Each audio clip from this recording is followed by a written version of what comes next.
안녕하세요. 언제나 강하고 완벽해 보였던 우리 부모님이 무너지는 모습을 처음 본 순간 아이의 세상은 과연 어떻게 변할까요? 오늘은 바로 이 중요한 주제에 대해서 한번 깊이 이야기 나눠볼까 합니다. 자, 이 질문으로 한번 시작해 볼까요? 우리 모두에게 어쩌면 익숙할 수도 있는 상황이지만 사실 그 순간 아이의 내면에서 벌어지는 일은 우리가 상상하는 것 이상일 수 있거든요.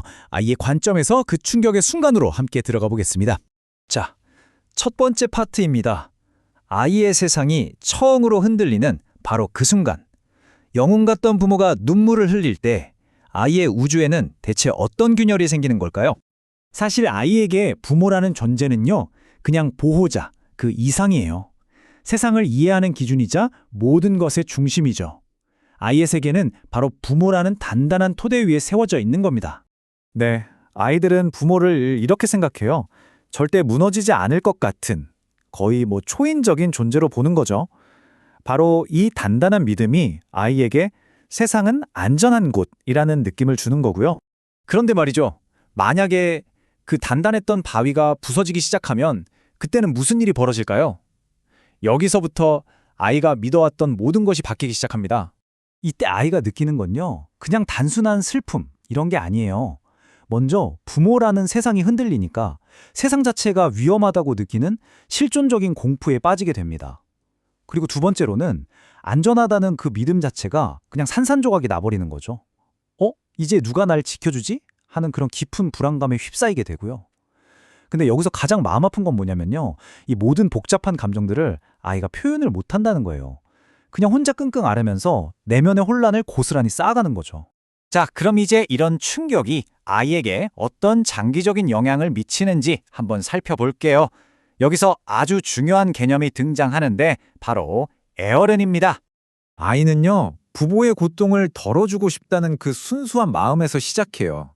하지만 그 결과는 결국 자기가 감당하기엔 너무나도 무거운 짐을 스스로 짊어지게 되는 거죠. 여기서 말하는 애어른이란 바로 이런 아이들의 말합니다. 부모의 기분이나 감정 상태를 계속 살피면서 그걸 자기가 책임져야 한다고 생각하는 아이. 그래서 자기 자신의 감정이나 필요는 자연스럽게 억누르고 부모의 감정을 늘 최우선으로 두게 되는 거죠. 근데 이 모든 행동의 시작은요, 정말 너무나 순수한 의도에서 비롯돼요.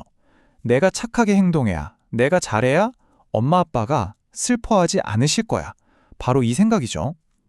부모를 기쁘게 하려고 부모의 슬픔을 덜어주려고 아이는 자기 자신을 조율하기 시작하는 겁니다.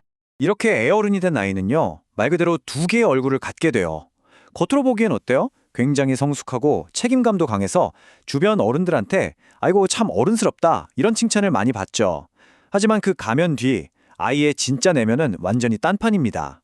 자기 감정은 꾹꾹 눌러 담고 늘 뭔가에 쫓기는 듯 불안해하고 또 진짜 자기가 원하는 걸 말하지 못하니까 아주 깊은 외로움을 느끼게 되는 거죠. 자, 지금까지 좀 무거운 이야기를 나눴는데요. 이제 분위기를 바꿔서 희망적인 해결책에 대해 이야기해 볼 시간입니다. 그렇다면 우리 부모가 아이의 그 소중한 어린 시절을 되찾아주기 위해서 과연 무엇을 할 수 있을까요? 그 해결책은 크게 세 단계로 나눠볼 수 있어요.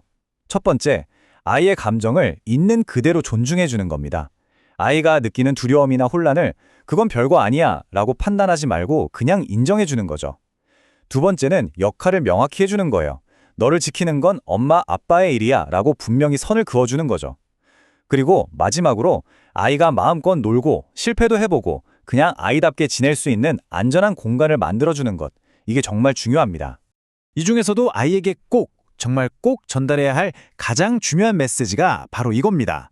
널 지키는 건 부모의 일이지 네가 부모를 지킬 필요는 없어. 이 한마디가 아이를 그 무거운 책임감에서 벗어나게 해주고 다시 보호받는 아이의 자리로 돌아오게 하는 정말 강력한 힘이 되거든요. 자, 이제 슬슬 마무리를 해볼 텐데요. 부모의 감정 표현이라는 이 핵심 문제를 완전히 새로운 관점에서 다시 한번 들여다보겠습니다. 부모가 아이에게 줄 수 있는 가장 근본적인 관점의 전환이 바로 이거예요. 예전에는 어땠죠? 부모의 눈물은 약함의 신호, 세상이 무너지는 징조처럼 보였어요. 하지만 이걸 새로운 관점으로 보는 거죠. 부모의 눈물은 우리 엄마 아빠도 감정을 느끼는 한 명의 인간이구나라는 증거이자 아이가 공감 능력을 배울 수 있는 소중한 기회가 될 수 있다는 겁니다. 그러니까 진짜 중요한 목표는요, 감정을 꽁꽁 숨기는 게 아니에요. 오히려 솔직하게 보여주되, 하지만 이 감정을 네가 해결할 필요는 없어 라는 걸 명확하게 알려주는 거죠. 건강한 감정 표현과 건강한 역할 경계, 이 두 가지가 함께 가야 한다는 뜻입니다. 오늘 이야기, 이 질문으로 마무리해 볼까 합니다. 어떻게 하면 우리 아이에게 부모의 인간적인 모습을 솔직하게 보여주면서도 그 삶의 무게까지 짊어지게 하지는 않을 수 있을까요? 아이가 사랑받고 보호받아야 할 존재라는 그 당연한 권리를 지켜주면서 말이죠. 아마 이 질문에 대한 답을 찾아가는 과정이 우리 모두에게 주어진 과제가 아닐까 싶습니다.